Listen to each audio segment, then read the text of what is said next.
Hello guys, welcome back to my YouTube channel. आज हम लोग देखने वाले हैं Power Grid Corporation of India Limited का जो प्रीवियस ईयर का पेपर हुआ था डिप्लोमा ट्रेनिंग इलेक्ट्रिकल के लिए 13/9/2018 को, उसके क्वेश्चनों को हम लोग डिस्कस करने वाले हैं। तो चलिए हम लोग स्टार्ट करते हैं दोस्तों। देखते हैं पावर ग्रिड में कैसा किस तरह का क्वेश्चन आता है, मतलब पूछा था। ठीक है, तो पहला क्वेश्चन हम लोग को क्या दिया है कि if A differential charge D Q is given A differential energy D W the rise in potential of the charge is. तो इसका मतलब क्या है कि आप ऑप्शन देख के भी लगा सकते हैं। ये वाला ऑप्शन हमारा होगा नहीं पहला, क्योंकि हम जानते हैं कि आवेश प्रवाह की दर को धारा कहते हैं। मतलब आई बराबर D Q by D T होना चाहिए, जो कि पहला ऑप्शन में नहीं है। दूसरा ऑप्शन में कोई मतलब नहीं है, और ये हमारा तीसरा ऑप्शन का भी कोई मतलब नहीं है। मतलब बच्चा हमारा ऑप्शन नंबर 4 जो कि हमारा राइट है, क्योंकि हम जानते हैं कि भी बराबर डब्ल्यू अपन क्यू होता है। इसमें क्या होता है, क्यू बराबर अगर एक रख लेंगे यानी एकांक आवेश को विद्युत क्षेत्र के अंदर एक बिंदु से दूसरे बिंदु तक लाने में जो कार्य होता है उसी को वोल्ट कहा जाता है या विभव कहा जाता है। इसका मतलब जूल पर कूलाम या वोल्टेज होता है। ठीक है, क्वेश्चन नंबर दूसरा मैं अगर किताब की बात करें तो बता दे रहा हूँ, ये आर के राजपूत का क्वेश्चन है। अगर आप आर के राजपूत का अल्टरनेटर क्वेश्चन लगाएंगे तो उसमें क्वेश्चन आपको देखने को मिल जाएगा। ठीक है, इसमें क्या है, दूसरा क्वेश्चन दिया है कि at leading power factor the armature flux in an alternator. तो लीडिंग पावर फैक्टर पर आर्मेचर फ्लक्स का इफेक्ट कैसा होता है अल्टरनेटर में, तो ऐट द रोटर फ्लक्स। ठीक है, तो ये क्या है कि ये कोई ज़रूरी नहीं है कि एग्जाम में केवल लीडिंग पावर फैक्टर देगा पूछेगा, वहाँ यूनिटी दे देगा, लैगिंग दे देगा, लीडिंग दे देगा, और 0.5 लैगिंग 0.5 लीडिंग देकर के क्वेश्चन पूछ सकता है। तो जितने भी केसेस हैं इसके सारा आप याद रखिए।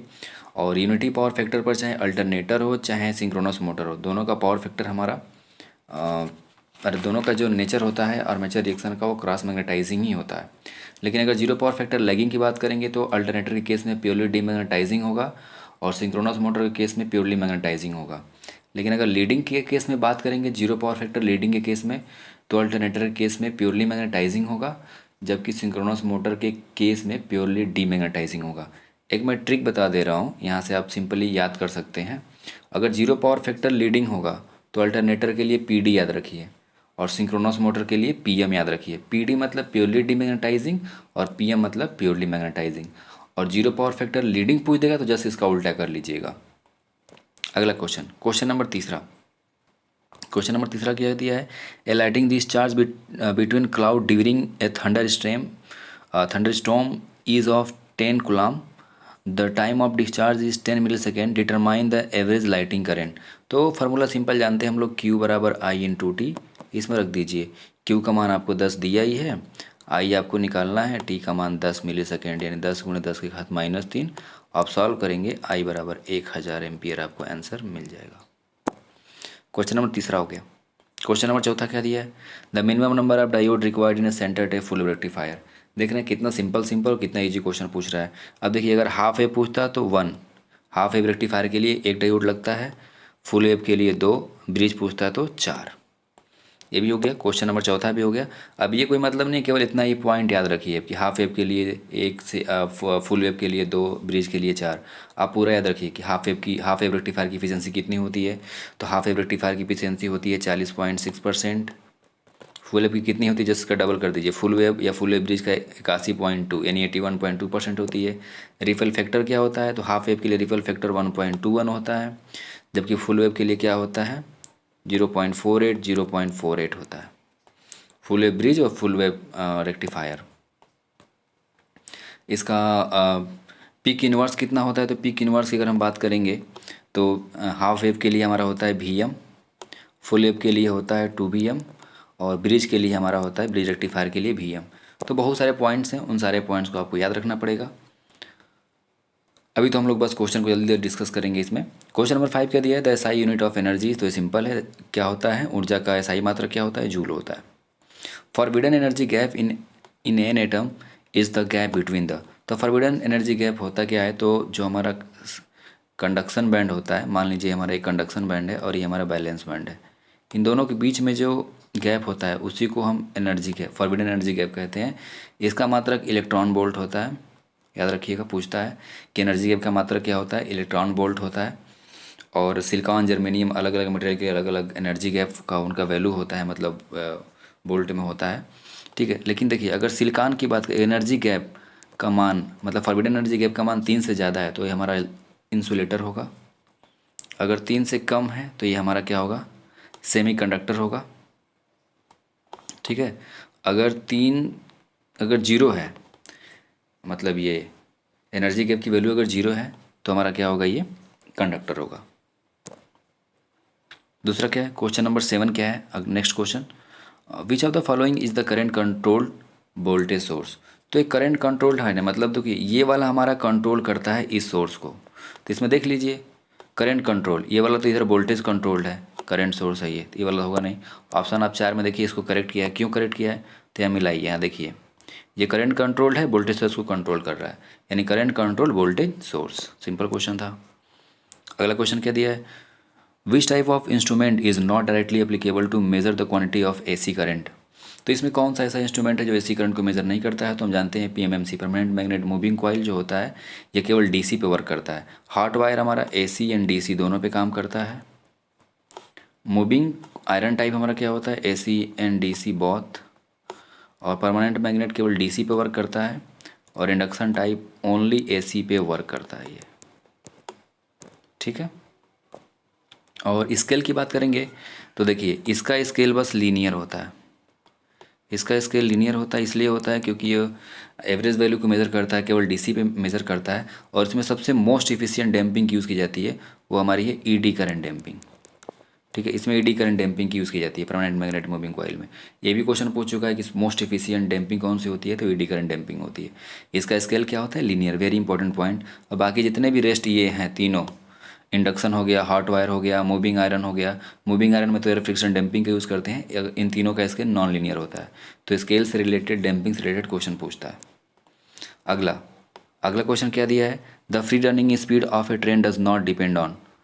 तो ये देखिए हम जानते हैं कि स्पीड बराबर क्या होता है, सिंपल फार्मूला हम क्या जानते हैं, समय बराबर चाल बराबर दूरी बटा समय।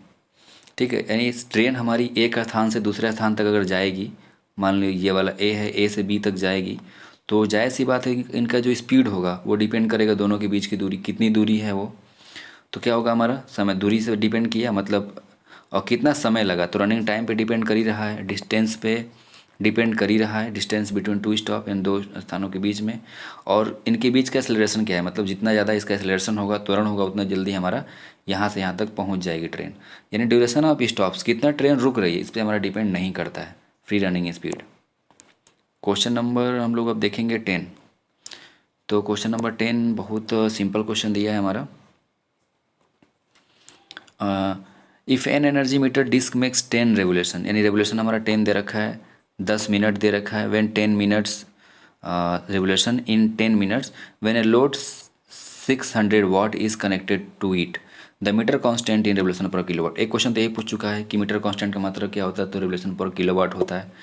तो मीटर कांस्टेंट का ही वैल्यू पूछा है, क्या होगा, तो के बराबर एन अपॉन किलोवाट आवर। इससे हम लोग फार्मूला से निकालते हैं।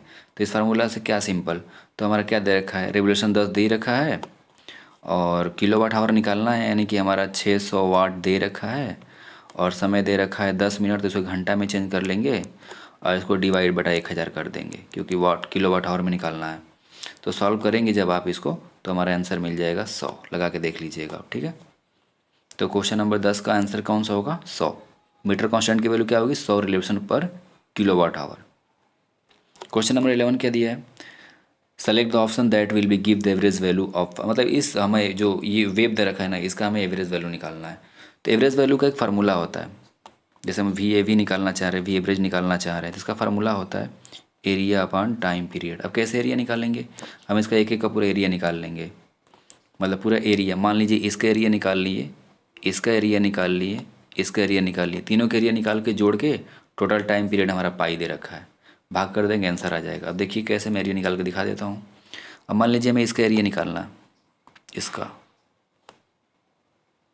तो 1/2 आधार गुणे ऊंचाई, इसका भी एरिया निकाल लीजिए अभी, तो 1/2 आधार गुणे ऊंचाई, 2 का हो गया एरिया। इसका एरिया निकालना है तो कैसे निकालेंगे, ये चूँकि आयत है, तो आयत हमारा क्या हो जाएगा, लंबाई गुणे चौड़ाई, तो क्या हो जाएगा π-2a। तीनों को जोड़ के, जब तीनों को आप जोड़िएगा तो आपको आंसर मिलेगा ये वाला मिलेगा, FM अब पाई माइनस ए जोड़ के देखिएगा और डिवाइड कर दीजिए पाई से, तो टोटल टाइम पीरियड हमारा ये, क्योंकि एरिया अपन टाइम पीरियड, टोटल एरिया हमारा ये आ गया था ऊपर वाला और टाइम पीरियड हमारा ये आ गया था। एवरेज वैल्यू आ गया। ऑप्शन 4 में हम देखेंगे pi minus a upon pi, option number 4 correct होगा हमारा। अगला, if V M is the maximum value then the average value of wave form will be. तो ये हाफ वेव हम देख ही रहे हैं, हाफ वेव के लिए, तो हाफ वेव के लिए हमारा average value V M by pi होता है, very important. R M S पूछ देता तो क्या होता है हमारा वी एम बाई 2 होता है। फुल वेव के लिए क्या होता है, फुल वेव के लिए हमारा यही हो जाता है 2 वी एम बाई पाई, और यहाँ हो जाता है वी एम बाई रूट 2। ये वेरी इंपॉर्टेंट है, याद रखिएगा, हाफ वेव फुल वेव दोनों के लिए। अगला, round the clock power supply is required for, तो ये हमारा इसेंशियल सर्विस होता है। अगला क्वेश्चन, क्वेश्चन नंबर 14 क्या दिया है, under normal running condition the damper winding in an alternator.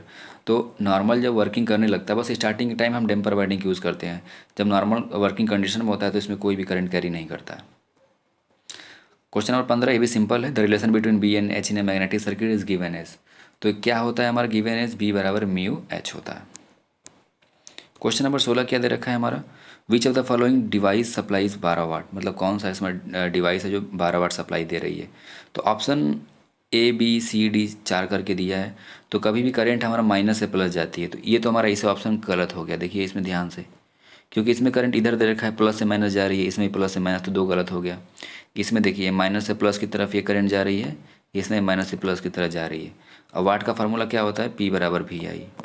हमें 12 वाट सप्लाई का निकालने के लिए बोला है, तो यहाँ 6 का 2 से गुणा करेंगे, यानी 6 इंटू 2 12, यहाँ भी 6 इंटू 2 12, यानी कौन सा ऑप्शन होगा हमारा, B and C. Question number 17 क्या है, which power plant require highest initial cost and minimum cost of fuel transportation. तो ये सबसे बड़ी बात, इसमें जितने भी पावर प्लांट हैं उनका एफिशिएंसी आपको याद होना चाहिए, और इनका टोटली फंक्शन आप याद रखिए कि इसमें इसमें जितने भी इंपॉर्टेंट पॉइंट होते हैं, किस में एरिया ज़्यादा लगता है, किस में कम लगता है, किसकी लाइफ कितनी होती है, याद रखिएगा।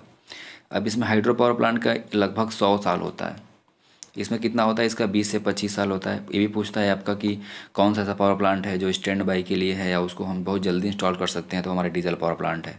इसका रनिंग चार्ज बहुत हाई होता है, क्योंकि तेल जलता है ना, लगातार जलता रहता है।